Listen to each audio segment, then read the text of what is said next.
Bonjour, Ciel Mon Info, c'est l'occasion de se pencher sur l'actualité des chrétiens d'ici et d'ailleurs. Aujourd'hui, nous vous proposons de rencontrer Roland de Corvey. Il a travaillé pendant 23 ans pour Nestlé et il est aujourd'hui directeur exécutif de l'Africa Merci, un bateau-hôpital qui est installé à Madagascar. Roland de Corvey, bonjour. Bonjour. Alors, vous avez été, je l'ai dit, 23 ans impliqué dans la dynamique Nestlé, à la fois directeur en Suisse, directeur de Nestlé Suisse et directeur aussi de Nestlé Chine. Qu'est-ce qui vous a pris un jour de vouloir faire un break et de vous mettre au service d'une ONG? Alors il faut d'abord aussi comprendre qui je suis pour ça, pour peut-être mieux me cerner. C'est vrai que j'ai grandi dans une famille de pasteurs. J'ai grandi aussi en Afrique où nous étions missionnaires. Donc je dirais j'ai toujours eu une sensibilité toute particulière et pour l'Afrique et pour le développement. D'une part. D'autre part, ce n'est pas forcément la décision d'un jour. C'est un cumul de différentes choses, des choses plus privées, plus personnelles, plus familiales et aussi un petit peu de travail. Mais en gros, c'est la conclusion. J'utilise souvent l'image d'une boussole. C'est un peu ma boussole interne qui n'était pas complètement déréglée, mais que je sentais commencer à être déréglée. Que ce soit par rapport à des horaires de fou, en Chine, 3-4 jours par semaine à voyager, je ne voyais quasiment plus ma famille, oui, une sorte de sentiment qu'il fallait faire plus. Je crois qu'on peut faire beaucoup de choses aussi dans les affaires, mais l'impression qu'il fallait aller jusqu'au bout de mon raisonnement.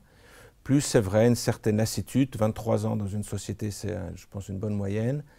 Envie de faire autre chose, peut-être d'être aussi un peu plus libre quelque part. Alors ça fait 10 mois que vous êtes maintenant à Madagascar. Comment est-ce que ça se passe? Vous avez 4 enfants, 4 filles. Comment est-ce que ça se passe sur place dans ce bateau?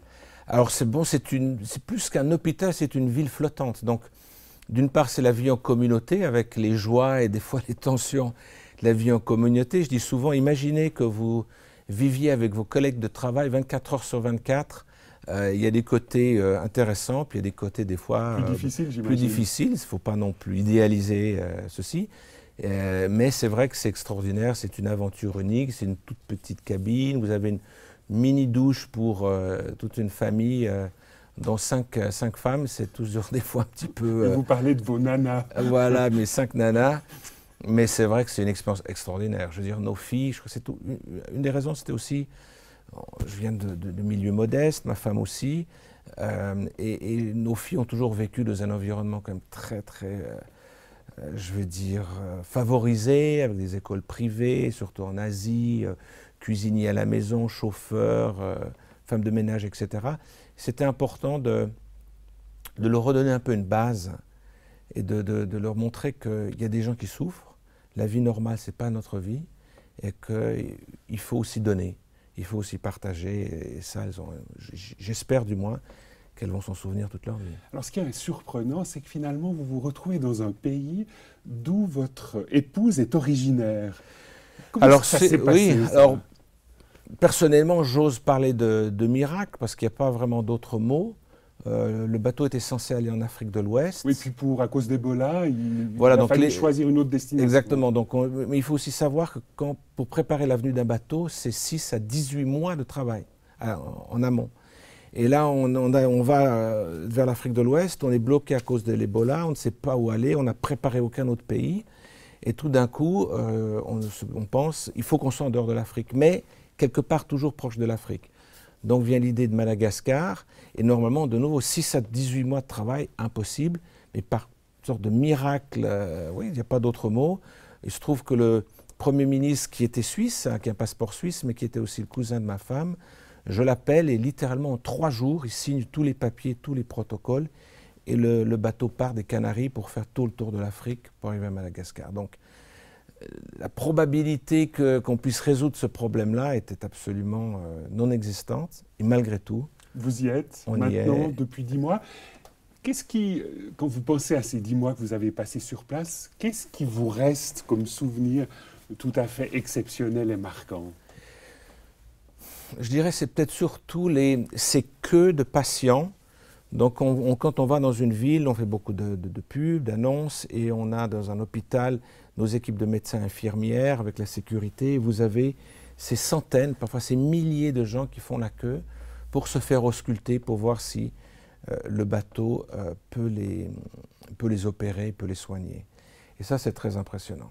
C'est-à-dire quand vous voyez cette immense queue de centaines, dans certaines villes, de milliers de gens, donc à la fois une peine de voir cette misère humaine, ces douleurs, et à la fois ce visage rayonnant quand on peut donner cette carte, ce sésame magique qui permet à ce patient, à cette personne, de venir sur le bateau et de revivre, parce que les opérations qu'on fait sont des opérations quand même très très lourdes, qui non seulement guérissent, mais les gens retrouvent une personnalité, une joie de vivre, etc. Quand on voit ces images, hein, vous avez été pas mal médiatisé ces derniers mois, on se dit comment est-ce que Roland Descorvet va faire après une telle intensité de vie pour retrouver même une place de CEO quelque part dans une entreprise? Parce que finalement, j'imagine qu'il y a une sorte de surplus de sens qui est donné à votre activité que vous n'aviez peut-être pas en étant pendant pas mal d'années CEO de Nestlé Chine. Oui, tout à fait. Alors c'est vrai que c'est très extrême dans les sentiments, dans ce qu'on vit au jour le jour, mais je crois que ça permet justement de mettre une perspective un petit peu différente et sans pour autant vouloir rester sur le bateau une éternité, mais prendre un peu ce que j'ai appris, ce que j'ai vécu et du moins en partie le vivre dans une société quelle qu'elle sera après coup. Mais c'est vrai que ça vous change un homme, vous diriez? Ça vous oui. change un CEO? Une telle expérience d'une année ça vous change un CEO, mais je pense qu'il y a deux voies différentes. Il y a des gens qui peut-être réalisent que leur appel est autre chose, donc qui sortiraient et feraient un travail complètement différent. Ce qui n'est pas votre cas, vous envisagez un retour. Au contraire, moi, ça m'encourage à retourner dans la société. Je ne suis ni médecin, je ne veux pas être pasteur, j'ai plein de pasteurs dans ma famille. Je crois que mon rôle et mon destin, c'est vraiment plutôt travailler dans la société et aider la société et donner un autre sens au travail et à la mission que Dieu m'a donnée dans la société. Concrètement, qu'est-ce qui a changé pour vous en tant que manager à la suite d'une telle expérience? Est-ce que finalement vous feriez les choses différemment aujourd'hui que ce que vous avez eu l'occasion de faire pendant cette vingtaine d'années à Nestlé? Je pense que ce qui m'a le plus touché ou plus changé, c'est le besoin encore plus d'écoute. Parce que quand vous gérez des centaines de personnes, sur le bateau il y a 430 membres d'équipage, qui sont ni payés, donc vous ne pouvez pas les motiver avec de l'argent. Vous ne pouvez pas les motiver avec des plans de carrière, puisqu'ils sont là volontaires pour sûrement quelques mois d'habitude. Et puis, comme c'est des volontaires aussi, le bâton ne marcherait certainement pas, il marche de toute façon pas souvent, mais certainement pas dans cet environnement. Donc c'est vraiment la motivation. Donc communication, motivation et l'écoute, fois 10 par rapport à un environnement normal. Donc c'est finalement un autre type de management. Voilà, puis il se trouve, personnellement je crois que c'est plutôt aussi un style de management qui est quand même plus adapté au jour d'aujourd'hui. Je crois aussi beaucoup de jeunes, beaucoup de gens veulent justement vivre dans une société, dans une compagnie où les choses sont un petit peu différentes. Où il y a davantage de participation. Les gens sont écoutés, exactement, de participation. Et pour ça, je trouve que c'est très intéressant. C'est pour ça que personnellement, ce n'était pas du tout le but à l'origine, mais je pense que c'est une très bonne formation pour un job de CEO, de cadre supérieur, pour retourner après et mettre en valeur et en exergue ce que j'ai pu apprendre. Comment est-ce que vous parvenez à gérer cette multiplicité culturelle qui se trouve au sein de ce bateau? Parce que les volontaires viennent un peu de toute la planète, y compris d'Afrique. Oui, il y a 40 nationalités sur 430 personnes, qui changent aussi tous les 3 mois. Et c'est ça qui est aussi, de nouveau, dû à l'écoute, parce que les mots ne veulent pas forcément dire la même chose en fonction d'où vous venez.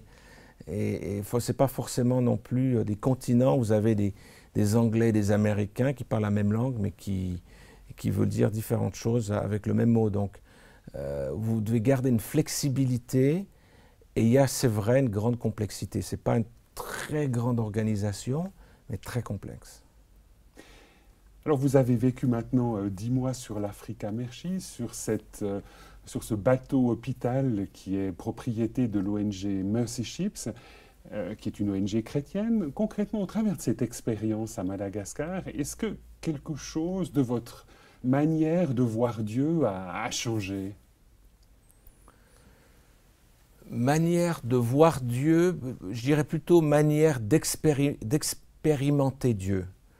Ce qui est quand même incroyable, c'est le fil rouge que je peux voir a posteriori sur ce que le Seigneur a fait de notre famille. Le but était de quitter un travail en faisant certains sacrifices pour faire quelque chose de bien en Afrique. Il se trouve qu'après 1 an, en fait, ça va m'aider à être un meilleur patron. Ce qui n'était pas du tout l'idée au début. Donc, le concept de sacrifice et de récompense par rapport à certains sacrifices qui n'étaient pas du tout, qui n'allaient pas dans ce sens-là. Ou encore, faire confiance qu'on allait en Afrique et on a été utilisé par le Seigneur pour que le bateau, au lieu d'être en cale sèche et inutilisé, puisse aller à Madagascar. Dans le pays d'origine de votre épouse. Ça me surprend quand même. Ouais. Alors c'est vrai que quel magnifique retour, finalement, quel cadeau vous faites au pays de votre Alors oui, épouse. c'est quelque chose qui... Surtout que quand on s'est marié il y a 15 ans, Carole, mon épouse, avait fondé et dirigé un orphelinat, c'est important, dans le sud de l'île. Et c'est vrai que quand elle est partie, c'était pas toujours facile, que je pars avec ses enfants, que d'autres personnes, dont d'autres personnes s'occupent. Mais 15 ans plus tard, elle revient sur un grand bateau hôpital pour opérer et guérir des milliers et des milliers de personnes. C'est un sourire du Seigneur de façon assez extraordinaire. Roland Descorvet, vous avez passé 10 mois sur l'Africa Mercy, vous êtes engagé pour 14 mois, donc vous arrivez bientôt au terme de cet engagement. Qu'est-ce que vous envisagez pour la suite? Donc vous l'avez dit tout à l'heure, vous n'allez pas continuer comme directeur exécutif de l'Africa Mercy. Qu'est-ce que vous allez faire? Alors il y a différentes options qui se présentent à moi et à nous maintenant. Clairement, je pense que je vais retourner dans l'industrie, en tout cas dans l'économie, comme patron d'une société. Et c'est vrai que j'ai quand même très à cœur l'Afrique.